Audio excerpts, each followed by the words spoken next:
This is a Guide Your Light network production, creating podcasts with purpose.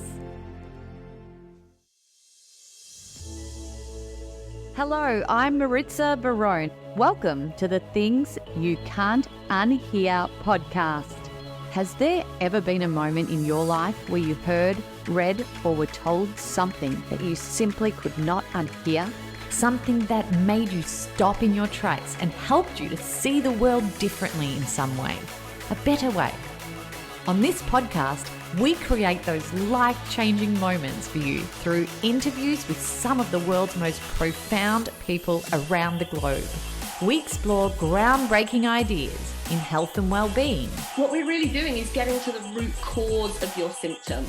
And often we find that is an emotional block that we have been carrying around in our body that's become almost crystallized and created a physical symptom. Relationships.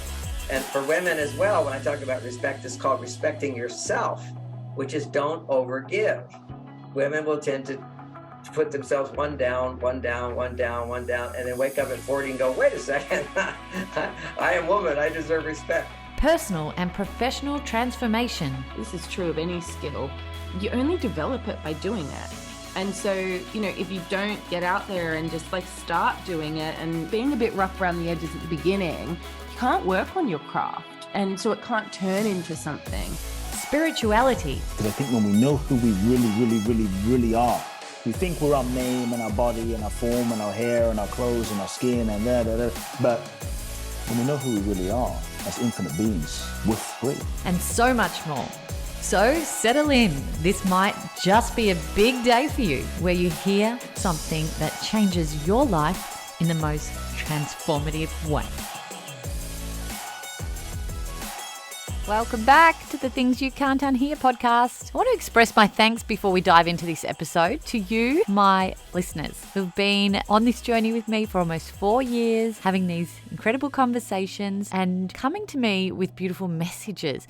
And lately I've been getting so many comments that are just blowing me away. And I appreciate each and every one of them so much. Messages telling me how much you're healing from hearing these conversations, plus the transformations and realizations that you've been getting through listening to these conversations on the show.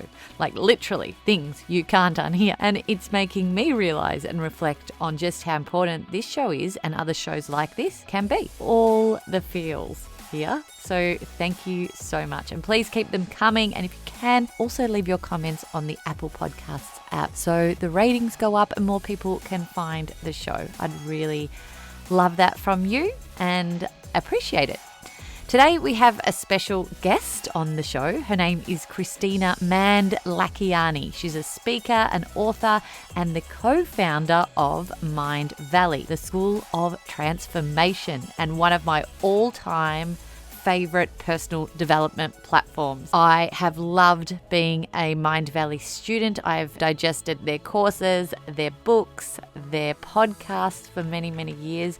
And it was probably Mindvalley that was a catalyst for so much of my personal change. So it was such an honor to be able to speak to one of the co-founders today. I really loved this conversation with Kristina. It was one of those chats where time escaped us and we went way over our allocated recording time. You know those people that you can talk to endlessly and openly about thoughts on life and the human experience and perceptions. It was just a wonderful experience to talk to Kristina. And we discussed all things relating to happiness and how it should be viewed as a state of mind rather than an emotion. We discussed how important self-care is to our lives and not just as a buzzword, but true ongoing self-care and self-love and acceptance of who we are, and so much more. I found out later when Kristina and I were chatting on Instagram DMs that she was actually doing a marathon podcast recording over 3 days. I think she had 300 podcasts booked and 42 of those were across these 3 days where I was slotted in.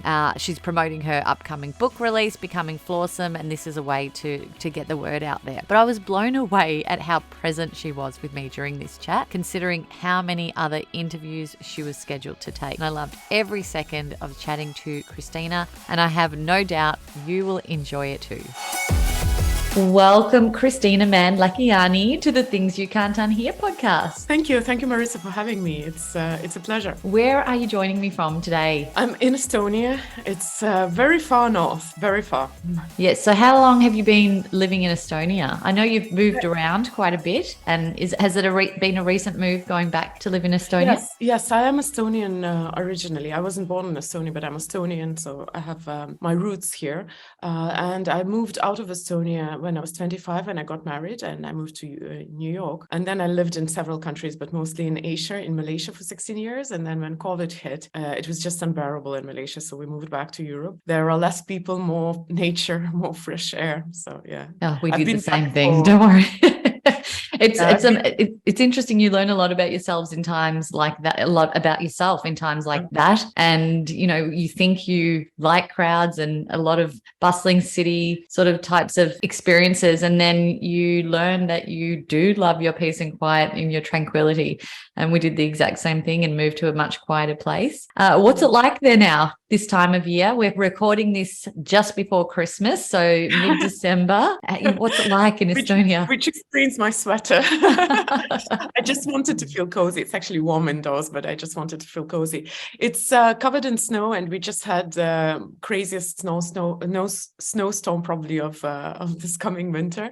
So I will be, after this interview, I'll probably try to undig a little bit the house because we need to go get some food. Yesterday we finished everything that we had in the house just to avoid to go out. Yeah, I don't blame you. It's funny because I said to you before we hit record, it's 6 p.m. where I am, and it's, I think, 10 a.m. where you are around that time. Yes. And it looks like it's daytime for me and nighttime for you because you're in this, dark room and it's cold, and I'm in summer and it's warm and it's light.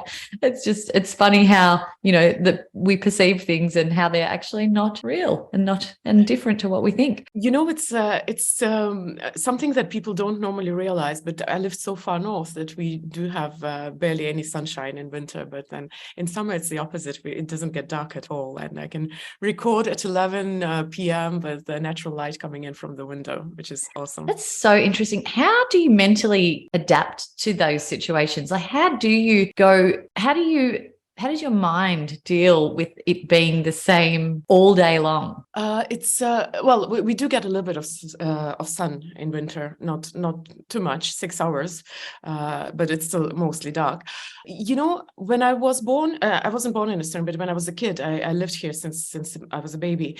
I never questioned it. It was my reality. Mm-hmm. And I remember I live in a very old town. So I remember when I was a kid, every time I traveled somewhere, I would ask, shall we go to their old town? And when my mom once told me, no, they don't have an old town here, I was so puzzled. I just couldn't understand, how can they have a city when they don't have an old town? Where did the city spring up from?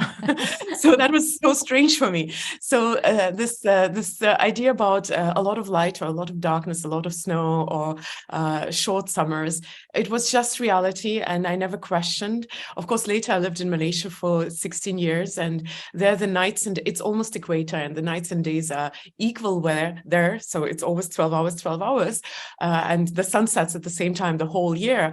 But on the other hand, they don't have any seasons. In Malaysia, we had 32 degrees Celsius throughout the year, summer constantly. And I tell you, I actually prefer the seasonality of life in the north because it gives you the perception of time, and I can feel how years move, and you seize the moment, because if it's a good day, if the sun is shining and it's warm, it's right now. Use it. In Malaysia, it's like, so not now, in a week, not in a week, in 2 months, who cares? Exactly. Is there a saying? I lived in Fiji for a while, and that was the same there. We were all on Fiji time. Is there a saying in Malaysia that's similar to that? That's probably to do a little bit with the mentality of people, the way they are. Their time is much stretchier than in Estonia. I remember when I was visiting Estonia from Malaysia one year, and we had to meet with someone, and I came exactly on the hour when we were supposed to meet. And And I said, I made it on time. And my Estonian friend said, no, I'm in Estonia is 5 minutes ahead. You came last minute. Oh, wow. So isn't it funny when you move around the different cultures and what's accepted and what's not? And in Fiji, if you turned up on time, you were going to be the first one there for at least an hour and a half. Everyone is running late and on purpose in Fiji. So yeah, it's so funny just adapting to that. And I love, that's why I've started to get addicted to moving, and you obviously move a lot as well, but it's fun. It really shakes you up, doesn't it, at the core, and makes you really think about who you are as a person. I think it helps because you change the decorations several times through your life. It actually helps you to start seeing the essence of things beyond the surface, beyond the facade. Sometimes we get so stuck on what you see on the surface, like when people come to Estonia and they say, oh, it's dark and cold in winter. Yeah. So, but can you imagine that you are sitting wrapped up in a warm blanket, holding a hot drink, whatever you like. I like actually hot wine. And there's a fireplace crackling in front of you. This is a cozy picture, but it is only cozy because outside it's cold and dark. So can you see beyond the surface of the things into the essence? We very often get distracted by the surface level decorations, as I say. And I think changing the decorations actually helps you start noticing things that matter and pay less attention to things that actually just superficial. I love that you call it decorations. That's such a great way to put it. It's beautiful when you think of it like that. It's like frosting on your life, your surroundings. Beautiful. Well, thank you for being here. I'm a big fan of your work. I'm a big fan of Mindvalley, and Mindvalley has been an integral part of my life in my own personal growth and self-development. And it's been, I've done numerous courses and listened to podcasts and consumed all the books that, you guys distribute. And I have raved about Mindvalley to anyone who will listen on this podcast for the last 4 years, because I think it is such an important platform, and you're changing lives so much for the better through the education that you're providing. And what it is for me, Mindvalley, is getting people to think differently and, shifting from those norms that we've grown up with and going, hey, maybe there's a different way to think about what I've grown up with, and maybe I can do things in my own way. So tell us a little bit about Mindvalley and where you started and where you're at now, because it's probably evolved and changed over the many years that you've been in business. Thank you so much, first of all, for your kind words about our work. It's I really appreciate it. We started 20 years ago, and I usually say that I ended up in Mindvalley by accident and a little reluctantly, because I had started my career in Estonia, and when I got married, I moved to New York, and it was 2003. That's when Mindvalley started. Vishen, my then husband, is the guy who's passionate about personal growth and everything. And I at that moment, I was just, I was uprooted and discovered myself among the new decorations. So it just seemed natural to help Vishen with his business. And that's how I ended up in Mindvalley. Of course, it is ironic how we sometimes reluctantly face our destiny. And only after a while, you realize that this was the path. And even if you ended up there accidentally or seemingly accidentally, it was supposed to be this way. So I wanted to do my career in government and politics, because I was born in Soviet Union, and that was the thing which seemed to me the right thing. Now, of course, when I look back at my previous life before Mindvalley, I sometimes shudder, because I think, like, what if that had been my life? So I ended up, I turned it about myself, but I ended up in Mindvalley by accident. Now, the Mindvalley itself, of course, it has evolved. We started as a side thing, because Vishen had his career. I was still hoping to do mine, and we did Mindvalley on the side. But the essence of what it is right now was there from the very beginning. It was about personal growth and transformation. And our first client was the Silver Method. We still work with the Silver Method.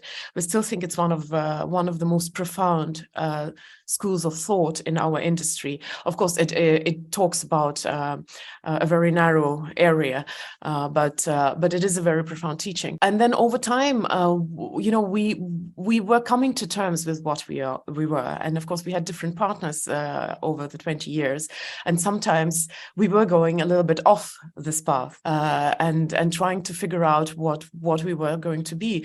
I think not everybody bought it from the very beginning, the idea of personal growth. And we had partners who wanted to be fancier than that, who wanted to do, tech and social media and whatnot. Not as social media as becoming an influencer, but building a platform. But thank God that all fell off, and only the essence and only the core stayed. And at some point, we realized that personal growth is the thing, the most important thing, and the heart of the business. And then in that aspect, we have evolved from being a publisher and working with a multitude of authors to becoming more of an education platform, in the sense that we create the curriculum, we'll look for authors and teachers, we'll look for the holes in our education and how to fill them, rather than just giving a platform to teachers who are already there. So that's in a very nutshell the evolution, but we still experiment with other areas as well, of course.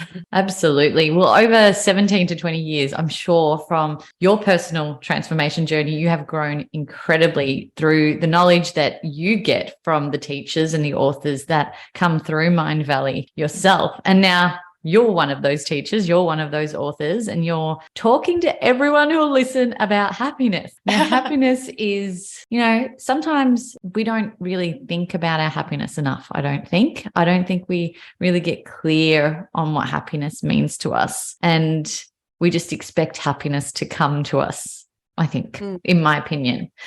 What's your take on happiness in terms of do we think about it enough personally, in your opinion? So I like that you said, I would talk to anyone who would listen. Once I had to talk about happiness to a group of Lithuanian entrepreneurs here in Estonia, and I really enjoyed the experience because they're the exact group of people who would never listen, but they were placed in that room with me and they had to, which was kind of...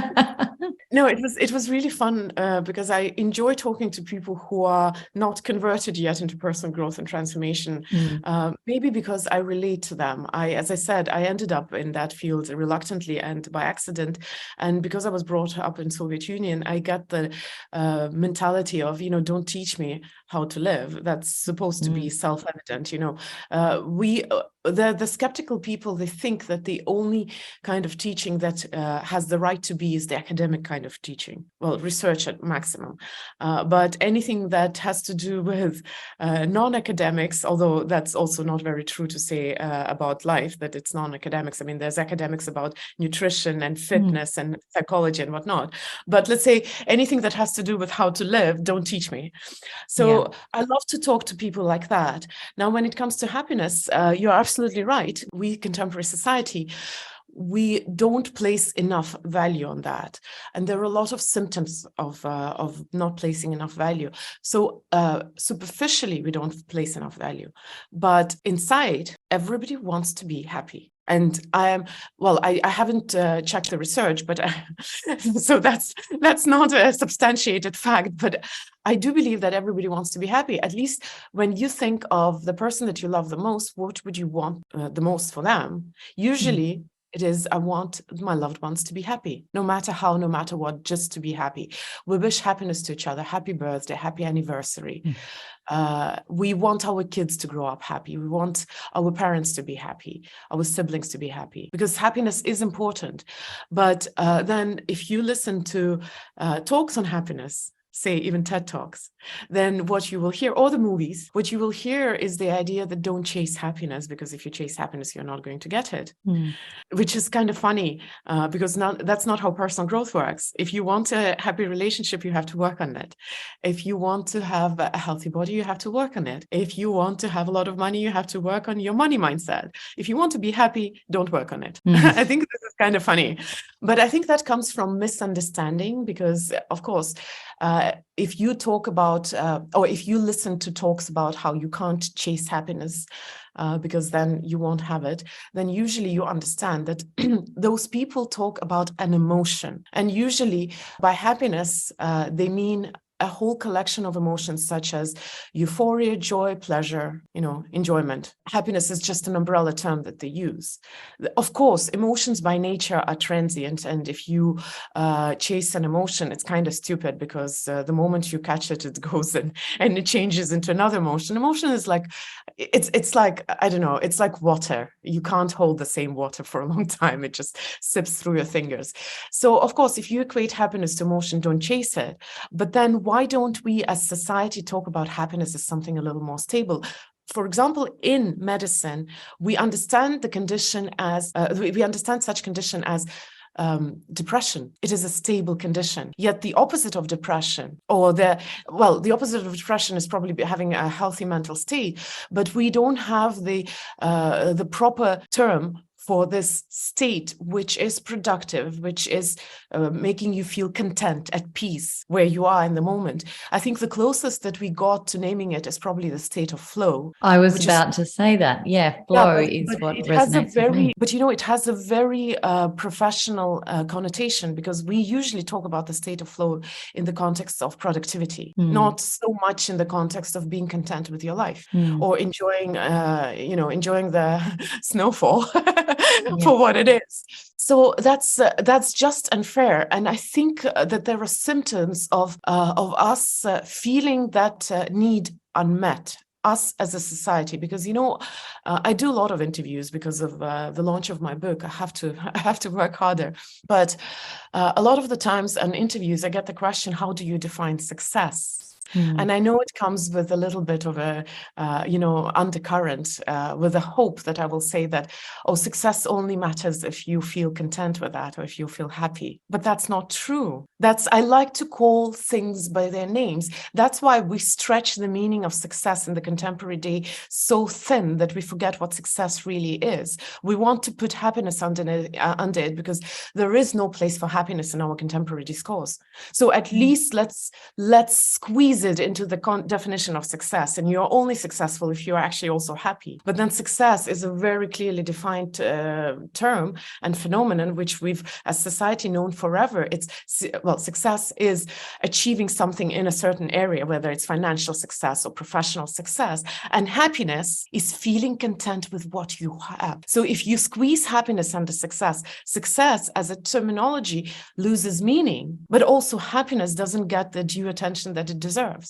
And I think this is one of the symptoms of how our society is deprived of the healthy conversation about happiness. It's almost, you got to flip it. It's, if you're happy, then you're successful, right? That's what research says. We of course, if you look into why people search for success, most of us search for success strive for success because we want to be happy in the end.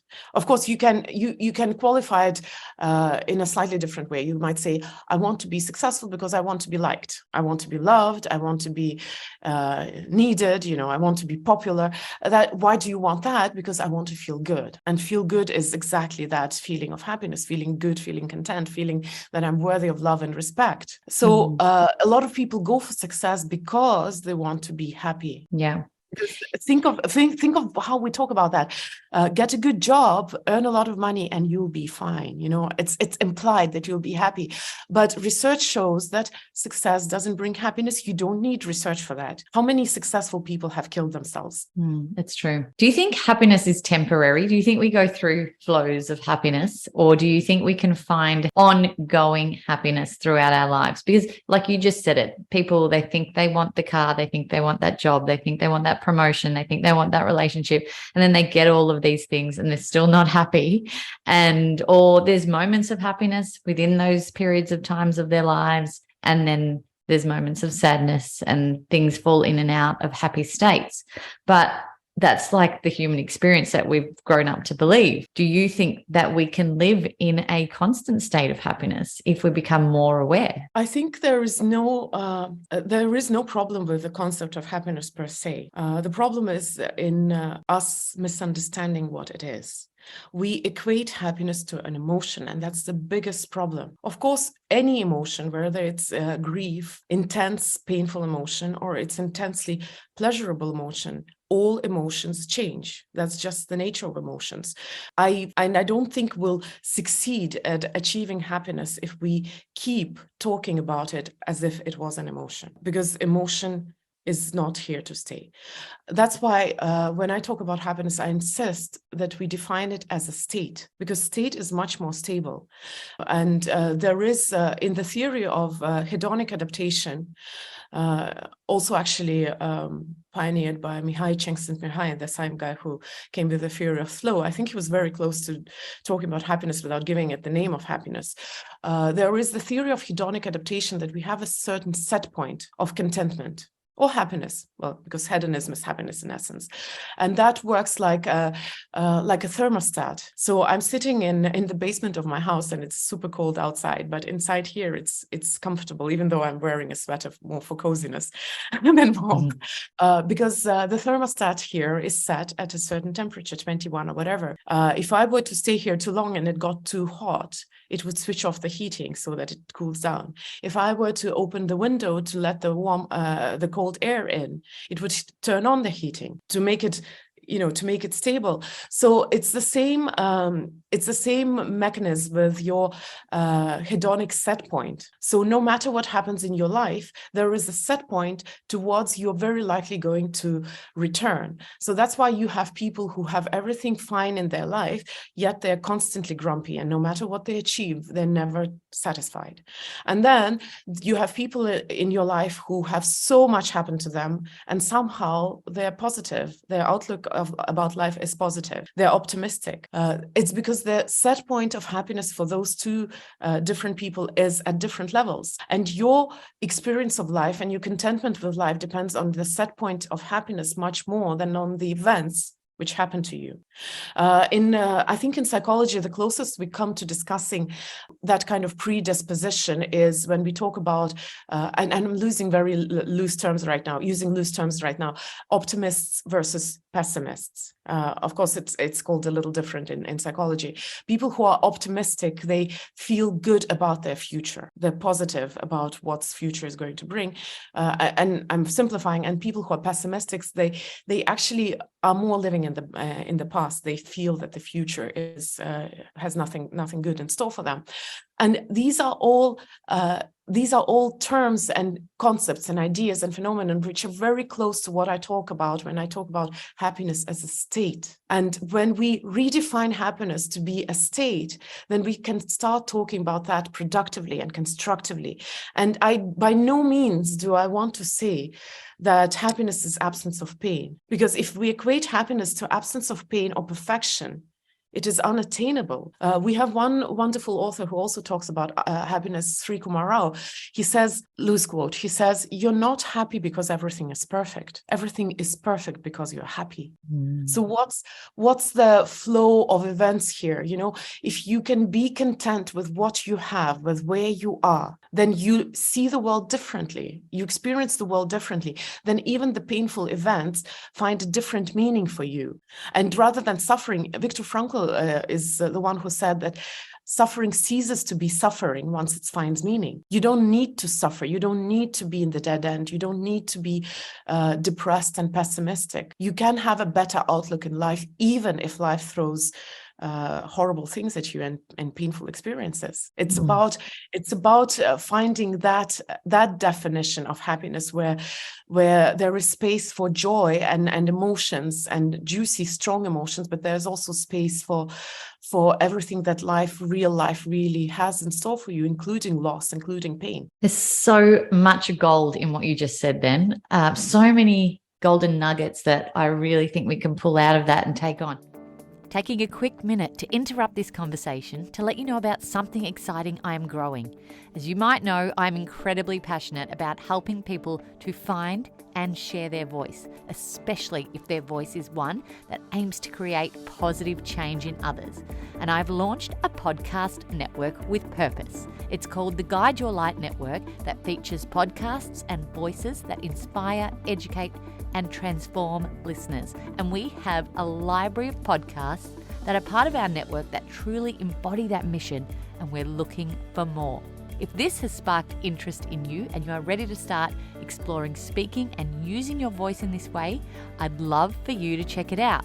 Also, if you have something important to say and you don't know where to start to bring that to life, we can also help you to craft your authentic message through our Guide Your Light online sessions to help you get super clear on your intention, messaging, and structure needed to launch a podcast of your own that is authentically you. Just head over to guideyourlightnetwork.com. I know pessimistic people that are in my life, and I know the eternal optimists. I'm one of those. People sometimes criticize me because I'm so optimistic and the grass is always, the sun is always shining and there's always hope and there's always going to be light, and that's how my brain thinks. But if there's someone who is more of a pessimistic mindset listening and they would like to become a more optimistic type of person, do you have tools in the kit that you can help us with that will guide people to sort of flip their mindset into a more optimistic state? Well, of course, it's there are, according to research, there are two things that influence your set point of happiness or your outlook into the future. Are you more pessimistic or optimistic? And one of them is definitely a predisposition. So there are people who are just naturally a little bit less upbeat about the future. It doesn't mean they have to be sad and pessimistic, though. They just have a slightly different way of taking life, and they can still enjoy it. And another side, of course, is trainable, because there are different patterns how pessimists and optimists are operating. For example, when something happens, because our life in essence is a series of events which happen with us, through us, to us, around us, and our life experience is how we react to these events, how we interact with those events. So, for example, people who have an optimistic outlook in life, if they do a test and the test goes well, the way that optimists and pessimists have explain that situation is very different.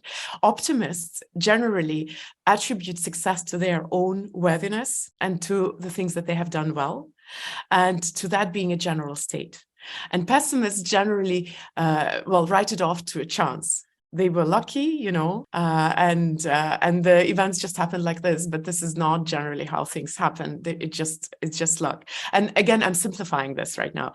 Now, if you fail the test, optimists generally think that there was a freak event, that has nothing to do with their worthiness, and they see the ways how to remedy it in the future. Pessimists generalize that kind of situation, or that's how it normally happens, and that's because I'm a loser or I'm stupid. And again, I'm simplifying that, but I'm trying to illustrate that there are different patterns of thought and interaction with the same kind of events. And you can change, or at least notice, your pattern, because very often you don't have to force yourself into a new pattern, but you can notice how your brain tricks you, because however you perceive whether failing or succeeding in a test, it's just your perception. What is the reality in fact? It's just an event. Is it a positive event or negative event? Does it have any general meaning, or is it just an accident? It's just an event, and our interpretation of an event is also, in a way, an illusion. The way our brain translates that event. Do you know that there is no color in real life? It's our brain that gives color to things based on the wavelength of the light. So the same thing with events. But we are being a little bit philosophical right now. What I'm trying to say is your interpretation of events in your life determines how you feel about them, how you feel about the future, how you feel about yourself. And this is trainable. And sometimes you don't need to force yourself to see things differently. And you don't need to force yourself to be upbeat and optimistic if that's not in your nature. But at least you could notice that, my brain is doing that trick again. It's generalizing. You see, you don't judge yourself. You don't force yourself, but you understand that you're generalizing. And that opens up a door of opportunity that maybe that generalization is not true. And maybe everything is not so dark. I think that's an important statement. Question things a lot more, I think. I've gotten to that age in my 40s now where, and I probably should have done it a lot earlier, where I'm questioning a lot more. I'm questioning pretty much everything. So I'm not taking things at face That's value. called wisdom. Isn't it? Isn't it? Yes. And you know what? That's why we're preaching about it now, because we want people to have more wisdom earlier on. Question, don't take everything for face value, and just, yeah, I teach my kids that on a day-to-day basis. Question every single thing. Now they've started questioning me, which is not great. Well, it's just unpleasant to you. That's all right. It may do them justice going down the track. But, I think as we get older, like you said, there's wisdom. What made you so passionate about learning more and speaking about happiness in the first place? That's an interesting question. I've been in personal growth over this 20 years. Most of my time, I was on the other side of the curtain, producing, marketing, business. I was doing the other stuff and giving platform to teachers. And I think it was a long journey until I realized that I have something to share. And I guess because I'm skeptical, naturally a little more skeptical. It's my Soviet upbringing. I was wondering if my ideas were actually my own, or if I was just regurgitating what I've heard, because of course, if you are in a field, it rubs off. That's why very often singers' children start singing and actors' children start acting, and then as athlete's child becomes an athlete. It rubs off. It becomes part of your life as well. But because I'm a little bit of a stick in the mud and perfectionist, very much, so it took me a while to just own the fact that yes, I have something to share. And it just happened so that I started with happiness. I guess it was a little bit refreshing to talk about pain in the conversations about happiness, and people got curious, and that kind of opened up the door for me. But part of that research on happiness led me to my main topic nowadays, which is self-love, because that's probably one of the hardest pieces of the puzzle in the idea of happiness. You cannot be truly happy unless you're at peace with yourself. It's just impossible. You will always want something else. And my definition of happiness, being content with what you have, being content in this very moment. And if you don't love yourself, if you don't accept yourself, you cannot be truly at peace. You will want to move on somewhere, to change something. I just got so deep into that topic of self-love and self-acceptance that became probably the main message since the beginning of my career as an author. Yeah, I want to talk about that in depth a little bit more, but I found it really interesting what you said earlier about, yes, you've been in this producing role for many, many years, and listening and reading and learning about from all these amazing teachers and change makers. And you were doubting whether that was your wisdom coming through. I've been in that situation as well. I've interviewed thousands of people in my career as well. And there's certain things I'm sure that resonated with you strongly throughout all of those producing elements of your career. And these were probably the things. But there can't only be one person saying these things. We need to learn from specific people. And, I might have heard the message 400 times before today about happiness, but it didn't hit me like it would have when you're telling me, because I needed you to tell me. I'm giving this as an example. Do you know what I mean? Yeah. So I feel like, we do doubt ourselves in these situations, but just because other people are talking about it, it doesn't mean it can't be your thing as well. And it can't be your field of expertise, because it resonates so deeply with you. And you teaching Maritza, or you teaching Claire or Sarah or whoever it is, you're the person that needed to teach them, because your message resonates and the way that you deliver resonates with them. And I think that's an important message for everyone to sort of really take in as well, because, we're passionate about different topics, different things, and we doubt ourselves that we don't go ahead or we don't move forward with them because we think it's done and other people are doing it. But we each have our own amazing, unique voices that need to be shared, and that's what I'm really passionate about. So I'm so glad that you moved forward with that and trusted your instincts and your passions to talk about the things that you love. I have to go a little further from that, because it was years ago, and of course since I came on stage, I discovered that a lot of the things that I say are very unique to me, and I'm always incredibly happy when I hear someone speaking the same ideas. Of course, we always say things through our own lens and through our own prism of understanding. And I have a unique way of, my brain works in a very computational way, which gives me advantage when it comes to teaching. But as an example, we talked about Silva method in the very beginning of Mindvalley, and it just happened so that both Vishen and I can teach Silva method. We've done that. We don't do that very often because it's more like a hobby, not really a professional thing we do. I love teaching with him, although he's the main teacher, because we are so different and our approach is so different. I've noticed that many times when we teach to, let's say, 400, 500 people, he would explain a concept and then I would explain the same concept again on stage, back to back. And different people heard it. So I totally agree that it's okay if your message is not completely new in this world. And also, having been in personal growth for so many years, I can guarantee that no message is completely new in this world. The moment humans realized their own consciousness and started thinking in abstract terms, the first questions they asked themselves was what I am, who I am, and why I'm on this earth. So existentialism has existed as long as humans have existed. And if you dig deep enough, thousands of centuries, well, if you can read those materials, you will know that nothing is new. Nothing is ever new.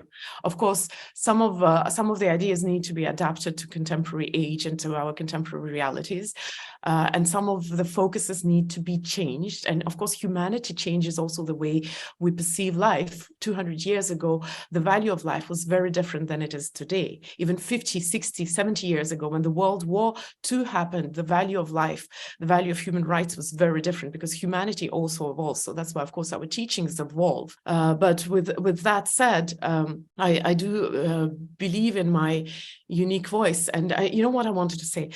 I really think it's important to honor your teachers, because no matter how wise you are, and after teaching for a few years, you get so deep into your own theories that you forget that they had been inspired by someone at some point. And because I've worked with so many authors on the other side of it, I always get very wary and skeptical about people who, if you ask them a question, so who did you learn from? Who has been your inspiration? Where did you get that from? And they say, I just channeled it.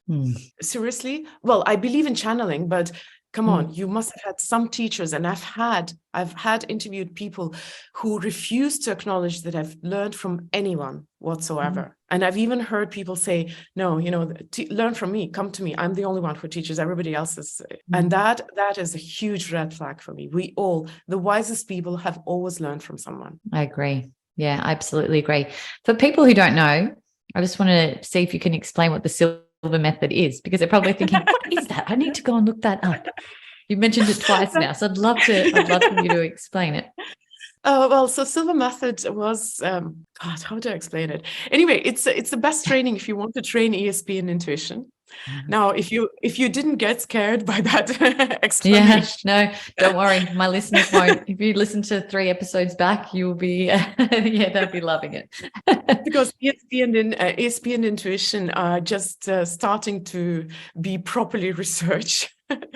Until now, they were on the fringe of science, but still quite real for people to want to develop it. So I believe a lot of schools of thought that teach intuition and ESP, they are more experimental in the sense that or practical. They try things and they seem to be working, but scientific backing is still a little bit behind in that area. But Silva method was created by Jose Silva, who is now dead for over 20 years. He died in 1999, and he developed this method. His background is radio engineer and hypnotherapy, because he had his own traumas that he wanted to deal with. And so he learned hypnotherapy, and he discovered that these things actually helped his kids to become intuitive. But that was in the 1970s, when people were much more skeptical in general. So he wrapped his methodology to be very practical, and he was talking about controlling your headaches and your bad habits, and improving your memory and controlling your sleep, and things like that, very practical things like that, to attract people to his trainings. But ultimately he wanted to teach them intuition and ESP. Yeah. So it's a very interesting methodology. I love that it is from the middle of the 20th century, because it appeals to people who are not completely converted, as I said. And I love this audience. They're just so wonderful. They're still unspoiled by personal growth education. So it speaks to very skeptical people, and it gives in a way this gym type of methodology to work on your intuition. And a lot of us are so logical. Intuition is the opposite of logic, and when you try to explain intuition, it doesn't make sense. How do you try hard to let go? You just let go. It's the opposite of try hard. How do you try hard to be intuitive? It's the opposite of trying hard. So that's why I love Silva method, because it talks to those pragmatic, hardworking perfectionists who want to do it properly. Yeah. That's in a nutshell. Okay, that is so interesting. And you still have that available on the platform? Yes. Is that what you're saying? Wow. Yes. That is so cool. So the method is still live and going. It used to be incredibly popular before personal growth industry sprung up. I guess that was one of the very few things that was available then. In the end of the 20th century, personal growth was basically just motivation and you can do it, and this kind of productivity trainings. And we switched over to becoming a little more spiritual, a little less pragmatic just in the 21st century. But that training has been there for a long time, and it has been talking about all the things we talk about right now. Yeah, you definitely speak my language, Kristina. So I absolutely love it. It makes me think of The Secret a little bit too. The film The Secret, that was sort of wrapped up in how do I make money, and that sort of attracted audiences, or anyone who wanted to bring abundance into their lives and find the secret to making financial gain. It's simplified, but it's like pop music. It's, if you want I'm a little bit of a snob when it comes to personal growth, because I've been in this industry for such a long time. So of course I can philosophize about that. There's faith and there's theology. So there's following personal growth, and then there's philosophizing about personal growth. But in any industry, there's the mainstream and pop culture, which has to be there if you want things to be popularized. So The Secret played that role of being, Eurovision, or I do not know if your audience knows Eurovision, but that's popularizing tunes from different countries. But then there is also symphonic music and classical music, contemporary classics, for example, which is probably, when you look at it from the point of view of value to the evolution of musical theory, then the true value lies in things which are maybe not so easily understandable by most people who don't understand music. If you've learned music, you know that there is so much science in it. It's like mathematics. And a lot of the pop music is basically built on 4 successions of chords, which is, from the point of view of the science of music, it's very simple, but this is what brings music to everyone. So the same with personal growth. Yes, you may look at it right now and think, oh, it was so simplistic, but it is necessary to bring those ideas to people who are maybe very far, who maybe don't have the capacity to even think about it. Yeah, so there is place for that. Yeah, that's so true. And you know what? No matter when you watch that documentary or that film, you still get something new out of it every single time, or you pick up a new author, or there's some new message. I watched it about a year ago again, and I hadn't seen it for years, and I was like, I still love it. Like, there's still so much goodness in it that comes out to people who especially are hearing it for the first time. So it's brilliant. So let's talk about self-love, because this is another passion point of yours. What made you so interested in self-love, and bringing it into your life as a topic of teaching? I went into it from happiness, because when I talk about happiness, I talk about the different aspects of it, and usually, like the course, like 7 Days to Happiness, has different small alterations in how you interact with the world that help you to increase your set point of happiness, like gratitude, and actually talk deep about gratitude, although it's such a buzzword and so many people talk about it, or being in the present moment, or knowing how to deal with pain properly. And one of those aspects was self-love. It was one of the many things that I taught under the umbrella of happiness. But somehow it probably was the closest to my personal experience, and it was probably the most based in psychology. And I just got super passionate about psychology, just because it is mathematical and scientific enough for me, for my brain, to enjoy the process of learning it. And it's just a series of circumstances that led me down this path. And once you get passionate about something, or once something makes sense and is interesting, it started with me going on a rant on stage about spiritual bypassing. And my friend said, there's no such thing as spiritual bypassing. I'm like, of course there is. I think it's Wellwood. I don't remember his first name, but Wellwood. There's the guy who maybe Thomas Wellwood, who coined the term spiritual bypassing. So there is such a thing, but it's not a scientific term. And of course, he kind of challenged me, and he said there is no such thing, and I had to research it. And when I researched it, I stumbled upon such thing as defense mechanisms. And defense mechanisms are such a curious topic, and I'm very curious about how brain works, and all this research was just continuously revolving around this idea of our relationship to ourselves. Then I met this wonderful teacher who's a dear friend of mine. He's a Russian teacher, though, so you wouldn't be able to find his teachings in English, but he's one of the wisest people I've ever met, with one of the most profound methodologies. It's called open dialogue. He talks about honesty, and I've learned so much from him. The concept of the world being your mirror reflection, but not in this woo-woo sense, but actually you perceive the world through the way you feel and perceive yourself. So a very simple example would be, it is much easier to be tolerant of the world's quirks if you learn to be tolerant of your own quirks. It's much easier to be kind to the world if you learn to be kind to yourself. We very often project our discontent with ourselves onto the world and onto our interaction with the world. He's incredibly philosophical. So those friends who had challenged me, who didn't agree with me, who actually opened up new theories and ideas to me, they just it was a tide, and I moved with the tide and with my passion, with my curiosity, and it all led to that main idea that you have to sort out your relationship with yourself. That's the best service you can do the world.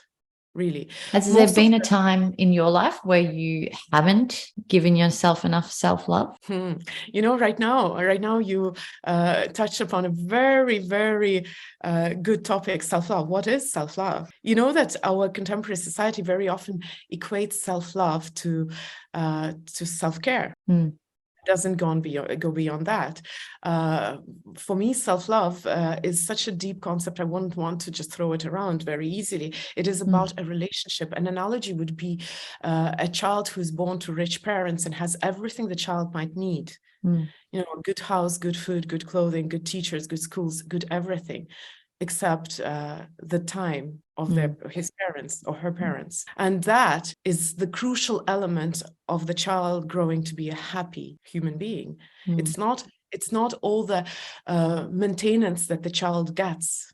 It's the relationship, and that is something which we very often misunderstand about self-love. Self-love is such a misunderstood concept. People ask me on a regular basis, isn't self-criticism good because it makes you grow? Isn't too much self-love, self-obsession, or or selfishness? Don't we live in the world which has too much self-love? No, I say our world has a lot of misconception about what it is. A lot of misunderstanding about what self-love really is. because I think that everything horrible that we do to other people comes from our discontent with ourselves. We hurt inside and we start hurting outside. Yeah. And, when you see something in someone else that you don't like, there's sometimes an element of you in that as well. And so if you're conscious of that, I think it makes you really see things differently.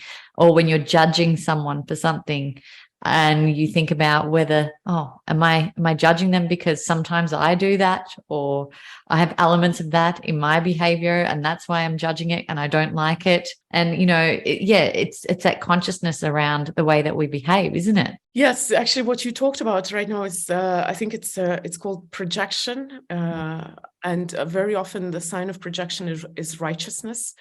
People who are righteous are usually projecting, and it's not always as straightforward as, I deny myself that emotion. That's why it annoys me in another person. It's not always this simple. But yes, there is, of course, awareness of your own reaction to the world brings a lot of understanding of yourself. Why do you react like that? Why does rudeness trigger you? I know what triggers me, injustice.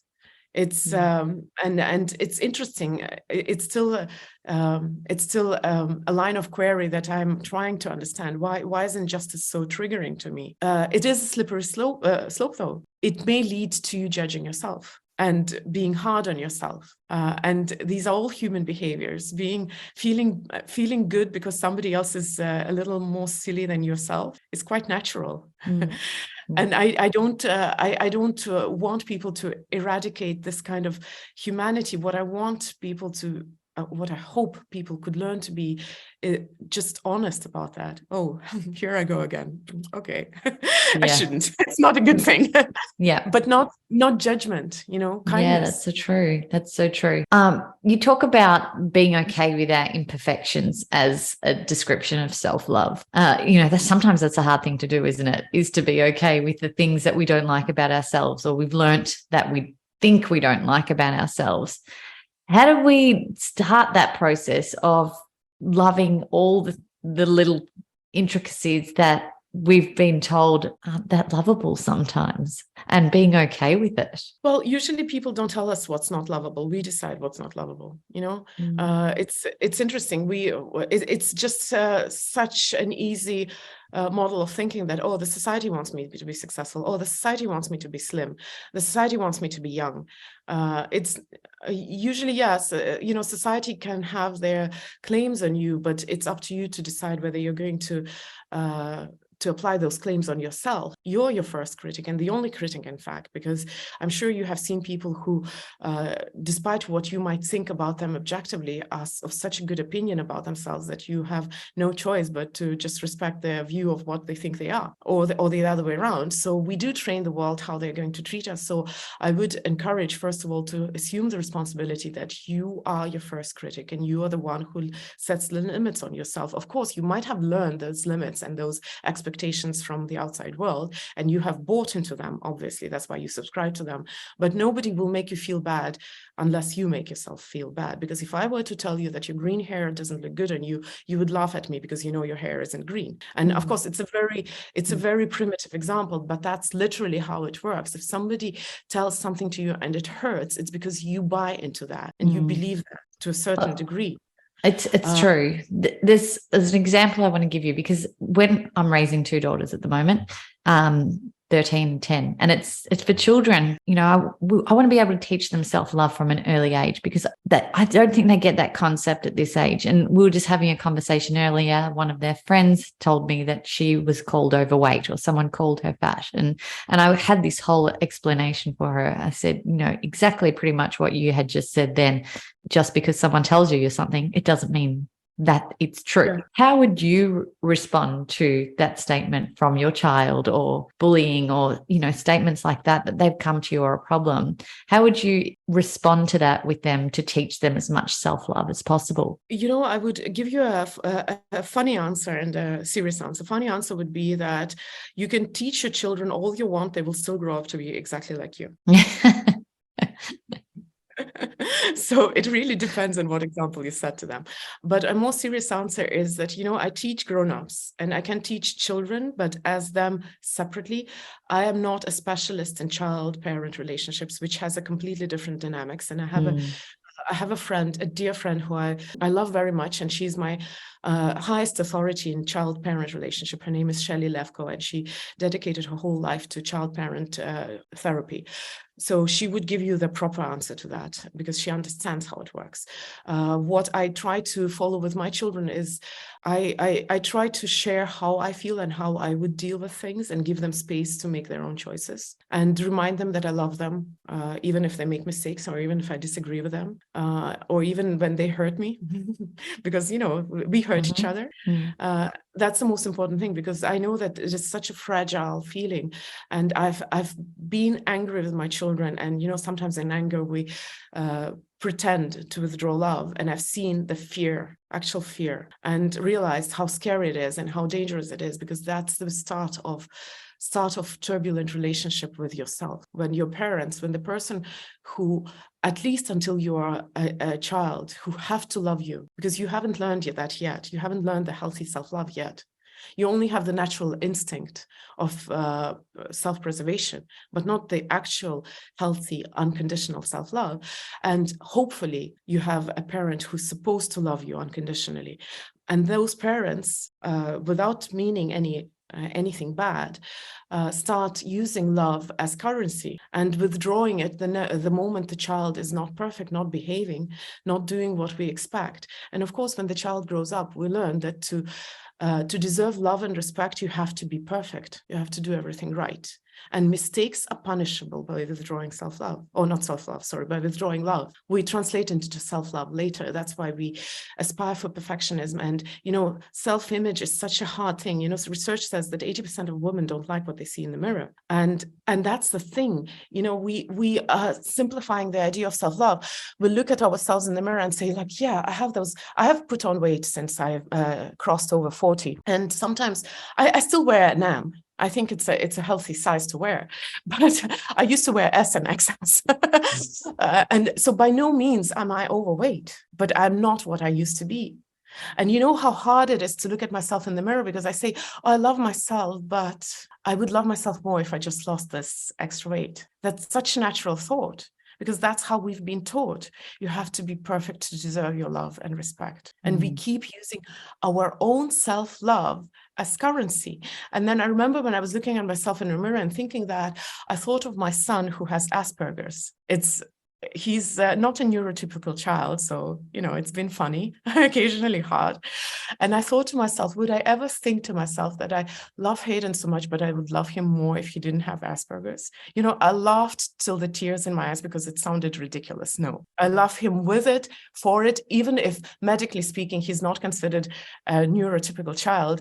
He is what he is because of that. And I love him because what he is, not because he could be in any way more regular. But we don't do that to ourselves. We have such conditions. I love myself. That's why I take care of myself. And if I fail on self-care ritual, I don't deserve my own self-love. That's the danger of replacing self-love with self-care. It's so easy to self-care. It's tangible. You understand it. You put more effort into it. You put more time into it. But self-love is not about maintenance. Self-care is about surviving. I charge this device, not because I love it, because it wouldn't work if I don't charge it. That's what self-care is. Self-love is about thriving. It's about relationship. It's about still loving yourself, even if you're completely messed up and wrong and in the dead end and absolutely horrible. Do you still deserve your own love? Gosh, I love listening to you. I just think there's just beautiful sentiments in that is so, we almost need to play that every day in the morning to ourselves, just to remind ourselves that we are okay just the way that we are. And it's okay. Whatever we are is okay, because, we're good people I want at to heart. I do want to give a qualifier, because I know a lot of people are scared that leads to complacency and laziness. And I will lie on bed and say, I love myself the way I am. But that comes not from self-love. That's a distortion of self-love. Self-love is when you know that no matter how bad you fail, you still deserve your own love and respect. And that gives you the courage to go and challenge yourself. It's because you're worried that if you fail, that you will fail your own self-love and self-respect. That's why you start telling yourself, you start lying to yourself and saying, oh, but I love myself the way I am, just the way I am. So it is such a funny paradox. We think that too much self-love will make us complacent, but that's the opposite. You are complacent because you don't have enough and you're worried.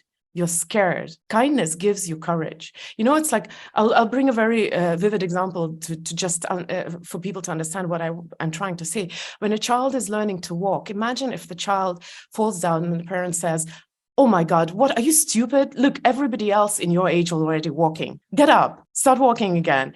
This is pathetic. Like, how many times are you going to fall? Versus a child falls down and the parent says, like, it's okay, we'll try again. Give me your hand. We live in the world, in the paradigm that only punishment leads to development and growth. That's the paradigm that we live in. And it's a false paradigm. Yes, punishment can lead you to growth. Of course it can. We see a lot of examples of that, but so does encouragement. We just don't talk about that. We don't want to accept that paradigm. I think encouragement is a much better fuel for success, growth, and transformation. 100%. And you know what? We just need more people to talk about it. And I think it is shifting slowly in my world anyway, is that's becoming much more prominent, and encouragement is, like I said, becoming more prominent in the way that people parent and behave. And so hopefully that will continue to happen. And obviously you're one of those people who is teaching that on a day-to-day basis. Your book is coming out this year or next year, I believe, 2023, Becoming Flawsome. Are you in the writing process right now? No, it's been written for quite some time now. And I wrote it to be self-published. And then I decided to go with a traditional publisher because I wanted to give it the best start in life. But traditional publishing takes a lot of time. We want to put it on the shelves in the bookshops. So that's why I have to still have the patience for my book to come out, but it's ready. Tell me a little bit about it and what's inside, what golden nuggets we can learn from Becoming Flawsome. It's a book about finding your path back to you.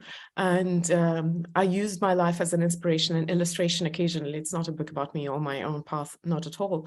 Because as I said, my brain works in this way where I have to look at things clinically and anatomically and find correlations and create systems and then discover if it's actually researched and proven or if it's just my fact.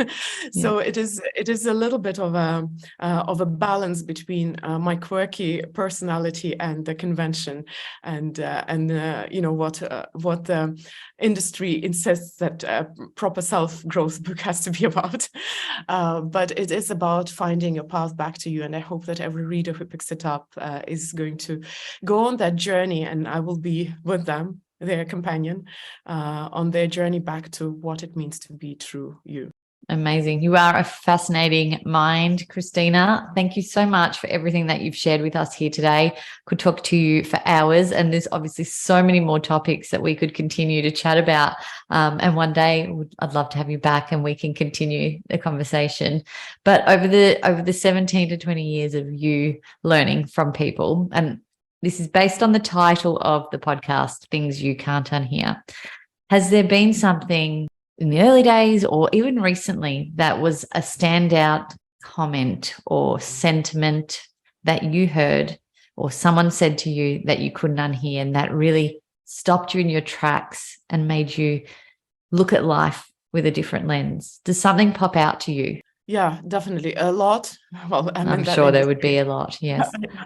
I discover things about life from simple things like my phone breaking and me switching to a different phone from iPhone to Pixel, and I'll find like 4 lessons about life in that experience. But back to your question, I refer to my friend, the Russian language teacher who teaches open dialogue, and it's a theory about honesty. He once said that everyone has the right to their journey, and sometimes your journey is to just witness your loved one going through their journey and maybe making mistake, and still having their back and having your light on, and loving them regardless whether they listen to your advice, whether they believe you, whether they don't. And I think this idea of everyone has the right to their journey has been one of the most profound things. It has changed my relationship with the world, with the people, with myself. So I guess that would be. That's beautiful. Thank you. I have one more question, actually. I'm going to go right to the beginning. You talked about when you met your husband and you fell into the path of personal development, and now it's continued to become your life and your career. But you did say you were thinking about your own career that you didn't end up doing. What was that thing that you... Government. I started working in the government. I actually made a very fast career, partially because I'm a perfectionist and very ambitious, and partially because Estonia was going through transition. Soviet Union just collapsed. I was 14 when Soviet Union collapsed, and we had this time in the country where we had to replace everyone who was in the power for us to have a chance at a clean start. So a lot of young people made careers very fast, because there was nowhere to take people without the communist background. That was my path, and it was partially dictated by the Soviet reality. I wanted to travel the world, and we were behind the Iron Curtain, so that becoming a diplomat was the only way for me to see the world, and that's how I started my life. Then, of course, because the circumstances had changed, I switched over to non-government sector and charity and non-profit, and I worked for UN a little bit. It's actually much more related to government work than you might imagine. Yeah.